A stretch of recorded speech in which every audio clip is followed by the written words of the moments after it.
더마카와 함께 시선집중의 문을 열겠습니다. 어서 오세요. 네, 안녕하세요. 더마카입니다. 오늘도 삐딱선 정신에 입각해서 주요 뉴스 챙겨 드릴 텐데요. 그 전에 챙기는 촌철님들의 아침 인사. 바블님, 미세먼지가 심합니다. 마스크 꼭 착용하시고 외출하세요. 저도 오늘 마스크 쓰고 왔습니다. 잘하셨습니다. 네. 네. 그래도 코끝이 간질됩니다. 그래도 잘하셨습니다. 네. 스마트 라디오 미니로 최동남님, 오늘 내일 재택근무라 아직 이불 속입니다. 침대 밖은 위험해요. 그래도 아직 눈도 제대로 안 떠지지만 시선 집중은 라이브로 본방사수합니다. 잠깐만, 오늘 내일 재택이면 오늘 내일 모레 글피 1월 1일까지도 와 5일간? 이야. 혹시 모르죠. 아니지. 혹시 모르죠. 주말 근무를 하셔야 되는 일일 수도 있잖아요. 넘어가겠습니다. 네. 에이 설마. 네. 네, 그리고 주원님, 출근하면서 들었는데 오늘은 부정맥 시술을 위해 병원 입원 중에 듣습니다. 오늘도 어허. 좋은 방송 잘 들을게요. 라고 인사해 주셨네요. 아유 또 왜 또. 네, 올해까지만 아프시고 내년부터는 건강하시길 바라겠습니다. 그러니까요. 네, 그리고 신승태님, 이 시간에 산길을 걸으며 듣고 있습니다. 아, 야간 산행하는 분들 많아요. 근데 지금 이 시간이면 야간 산행도 아니고요. 새벽 산행, 아, 네. 아침 산행. 뭐 공기가 좋았으면 좋았을 텐데 미세먼지가 있어서 조금 걱정이 되긴 하지만. 그러니까 저기 딱 산에 올라가서 해 뜨는 장면 일출을 보면 그렇게 끝내준다고 하더라고요. 저는 경험이 없어가지고. 아, 그러면은 제이비 새 일출 보세요라고 말하려고 했더니 저희 생방하죠? 네. 네, TV 화면으로 보시고요. 제이비 네. 타임즈 오늘 주목할 첫 번째 뉴스는 어떤 건가요? 이준석 전 국민의힘 대표가 어제 국민의힘 탈당과 가칭 개혁신당 창당을 공식 선언했습니다. 여러 가지 이야기를 쏟아냈는데 딱 하나만 뽑아내겠습니다. 바로 이 대목인데요. 들어보시죠. 거대 정당을 이끌어본 제가 새로운 도전을 할 때는 믿는 구석이 있는 겁니다. 얼마 전에 방영된 JTBC 드라마 재벌집 막내 아들에서 새우가 고래를 이기는 방법을 진도준이 이야기합니다. 새우 몸집을 키우는 거죠. 고래 싸움에 등이 터지지 않을 만큼 포기하지만 않는다면은 시간은 새우 편 아닐까요?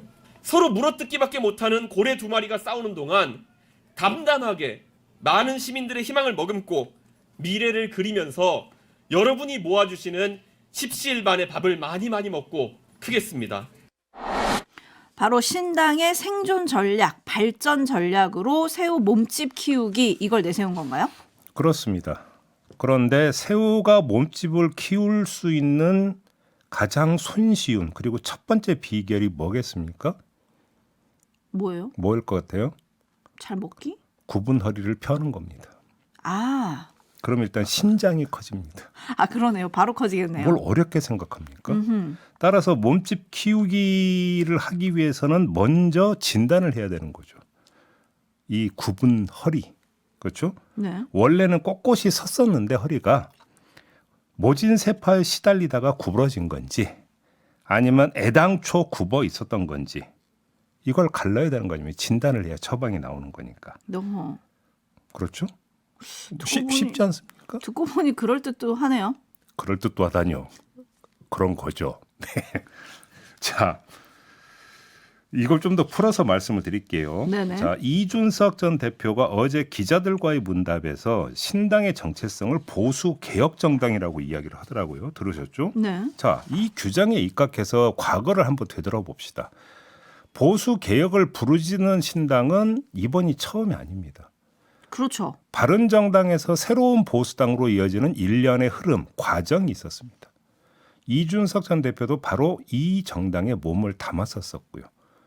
그런데 그 과정이 어땠습니까? 축소 그리고 왜소화 과정이었습니다. 등이 굽어지는 과정이었다는 겁니다. 자, 다수는 바로 이 점을 들어서 이준석 신당은 성공하지 못할 거다 이렇게 진단을 하더라고요. 그러니까 몸집 키우기 이전에 등을 꼿꼿이 펼 여지도 없을 거라는 진단인데 헌데 유의할 점이 하나가 있습니다. 그게 뭐냐면 네. 1차 시도 때의 바른정당과 2차 시도인 이준석 신당, 개혁신당 이 두 정당의 출발점이 다르다라는 겁니다. 자, 바른정당은 박근혜 탄핵소추 직후인 2017년 1월에 창당을 해서 넉 달 뒤에 대선을 맞았습니다. 그리고 이준석 신당은 윤석열 정권을 성토하면서 내년 1월에 출범할 예정이고 그러면 석 달 뒤에 총선을 맞게 됩니다.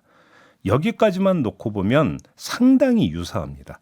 여권 분열 틈새에서 정당이 탄생을 했고 탄생한 지 서너 달 만에 국민 심판대에 오른다라는 점에서는 매우 유사한 거죠. 하지만 결정적 차이가 하나가 있습니다. 그게 뭐냐면 바른정당은 30명의 의원으로 시작을 했었습니다. 그렇죠. 반면에 이준석 신당은 일단 제로입니다. 현역 의원이 한 명도 없습니다. 바로 이게 이준석 신당의 성패에 대한 평가 잣대가 될 거다라는 겁니다. 이게 중요하다라는 건데 무슨 말씀이냐면 바른정당은 즉각 실적을 내야 하는 처지에서 실적을 내지 못함으로써 절망의 길을 걸었다라는 것이고요. 반면에 이준석 신당은 총선에서 단 한 석만 건져도 희망의 싹으로 자화자찬할 여지가 있다라는 겁니다. 이게 다르다라는 겁니다.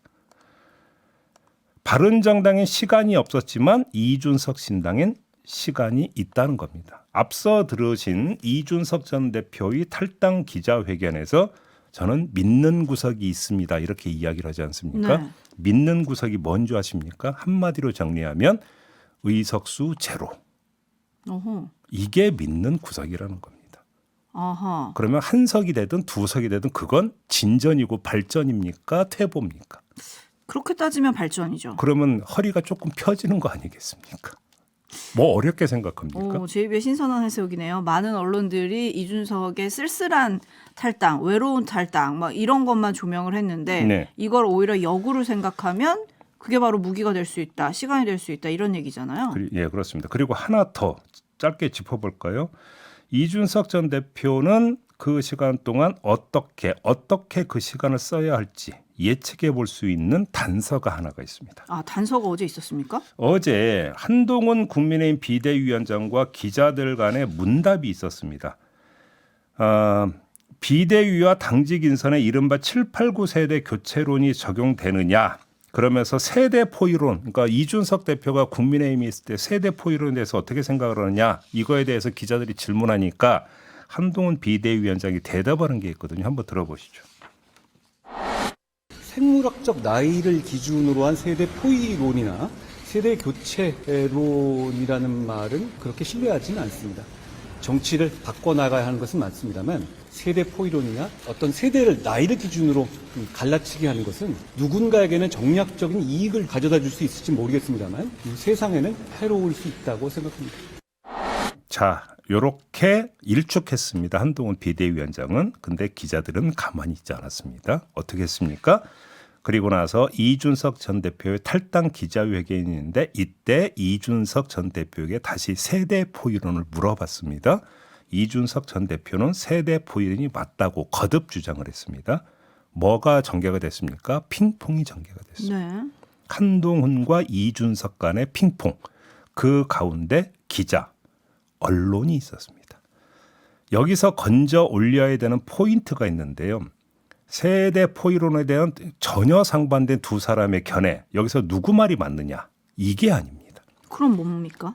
언론이 한동훈 대 이준석 구도에서 질문을 던지고 기사화를 하고 있다라는 점이 포인트입니다.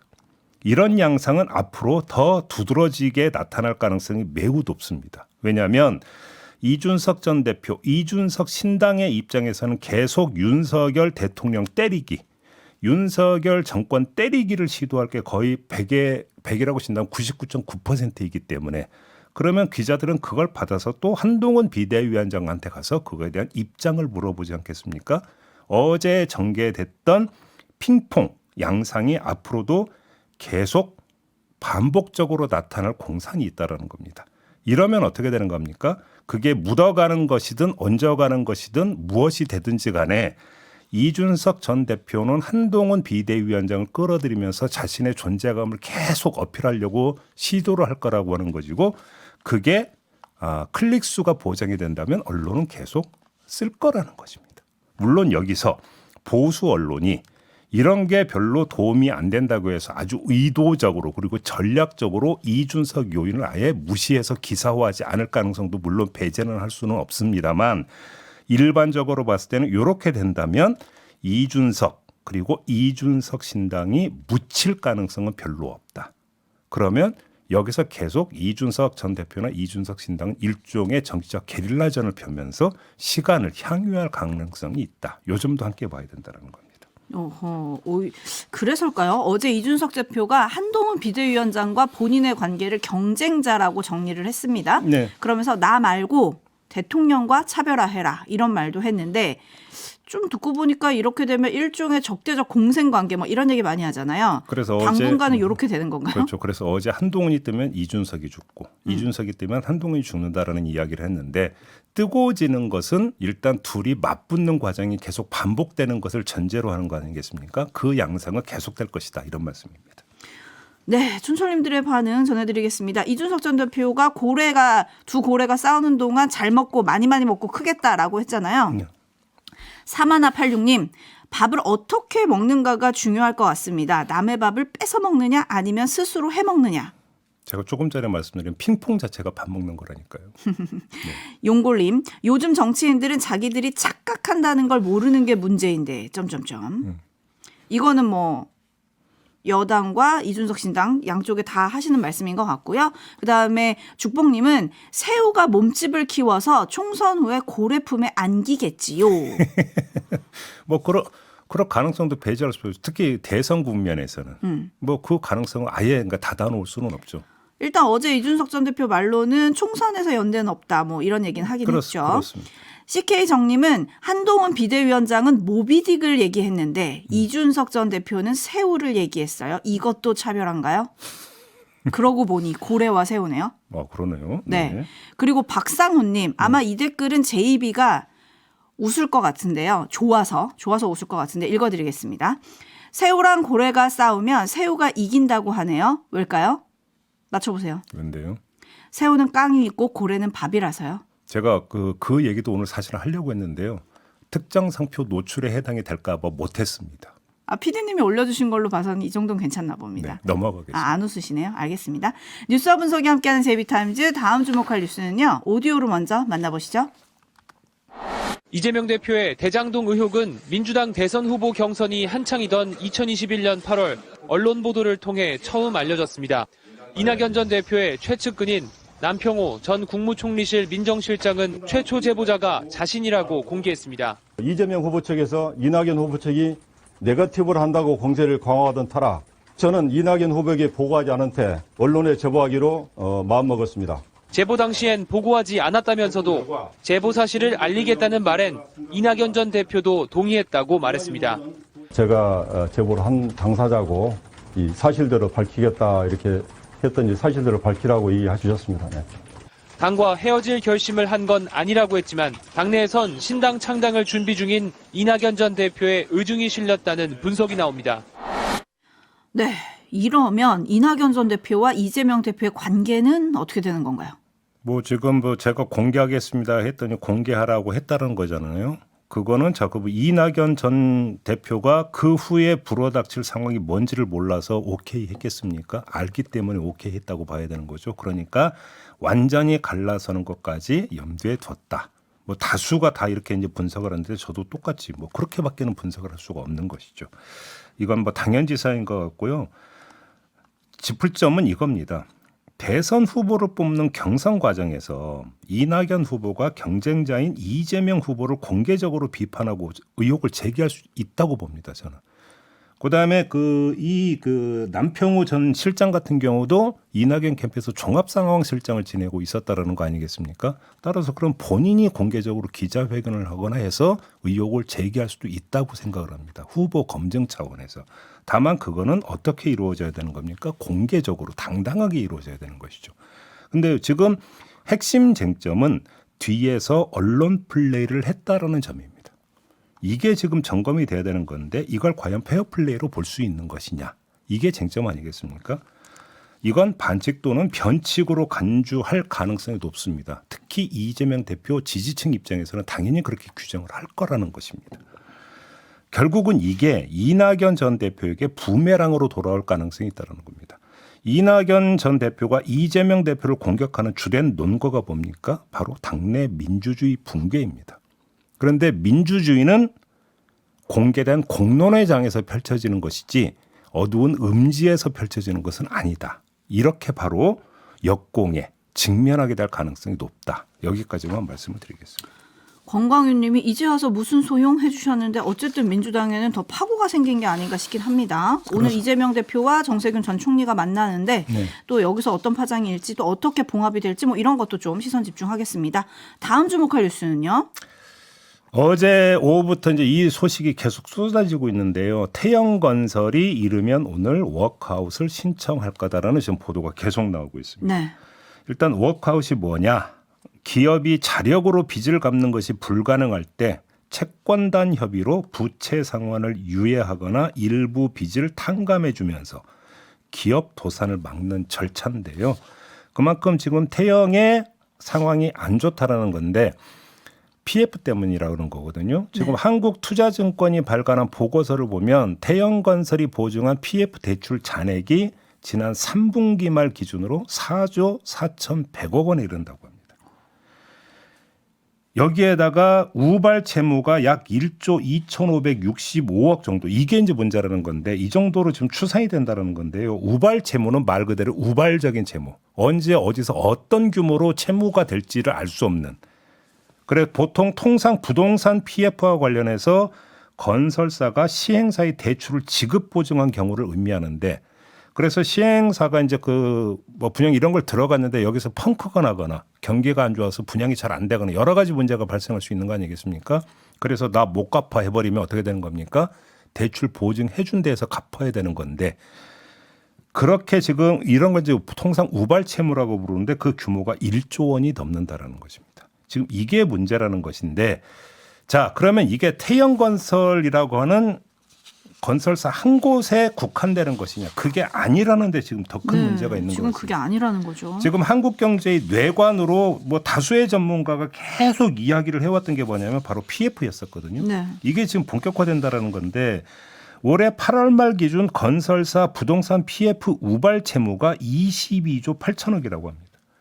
지난해 그 6월 말이 18조였거든요. 그때 대비 29%가 늘어났다는 겁니다. 어디서 어떻게 터질지 알 수가 없다라는 것인데 만약에 이게 터져버리면 어떻게 되느냐? 건설사 줄도산으로 이어지고 하도급 업체 줄도산으로 이어지고 더 나아가서 이게 금융권으로 번져버리면 문제가 심각해진다 이런 거 아니겠습니까? 그래서인지 F4라고 불린대요. 파이낸스 4라고 불린다고 하는데 최상목 경제부총리 후보자 그리고 김주영 금융위원장, 이복현 금감원장, 그리고 이창용 한국은행 총재가 엊그제죠 26일 비공식 회의를 가졌다고 하는데 바로 이 문제에 대한 대책을 논의하기 위한 회의 아니었느냐. 뭐 다들 지금 이렇게 추정을 하고 있는데 정부가 어떻게 대책을 꺼내들지 이게 아마 시장의 주된 관심사가 될 것 같습니다. 네, 위험하다더라 소문처럼 번지던 일이 지금 이제 언론 지면에 진짜 보도가 된 거예요. 그래서 그렇습니다. 많은 분들이 좀 불안해하고 계신데요. 네.